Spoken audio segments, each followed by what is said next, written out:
Ebyagambo mu rukiko rwo kutungura ebyoburambuzi rwabarutebekanisiibwa aba Uganda Tourism Board aha mwanya gwa Akadia Cottages aha nyanja ya Bunyonyi muri Kabale. Nicolas Byengomo rukurura omwanya ogu nagira ngu ibura ry'amashanyarazi ribaremise emirimo yabo. Tufererwe sente nyingi abo kumanya ngu ito police yitu nka company nitekwa kwasa generator nawo ko ino mujenyo busheshe. So twata sente nyingi tuzitoma majitagadezo ahubwo kugira ngo amashanyarazi gabuze. Byengomo hona nagira ngu government ine kutamu ebyoburambuzi amani yaba nenda kutunga entunguka y'amazima. Mukama w'omwanya gwa Hacks I party twine omujuni nagira ngu esente zibarukukora enyingi nizihwera omu kugura amajuta g'okutomuza generator bwanyuma y'amashanyarazi kubura.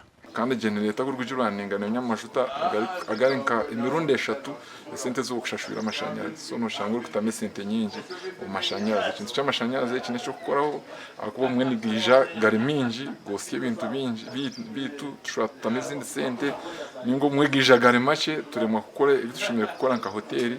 So ningire cyo kintu government twenangwe ikikoze ikikore umuntu Orukwebembera Kigezi Tourism Sector Engineer Mbabazi Ivan batuma nagira ngu nubwo cyanga cya Kigezi kirabencherezi hange entasya nyingi mu byoburambuzi bagumere barekirwe inyuma mu buhereza. Over 65% of tourism revenue eroga mu Kigezi konga kiratushasha munonga kureba ngo infrastructure teri kutunga enough attention.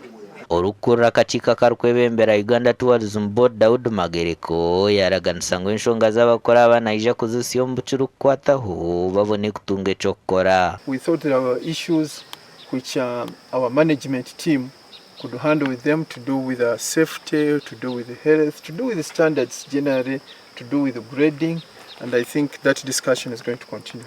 Echanga cha Kigezi kine ebyoburambuzi byingi nk'enyanja ya Bunyonyi, ekibera kya Bwindi, emishozi nka Muhabura, omwanya gwa Kisizi hamwe n'endijo nyingi. Ebicweka nkaga hari igana bya sente z'okutaho mu byoburambuzi omu ihanga niziruga omu kyanga kya Kigezi. Gasha kwa Job namanya Apuli.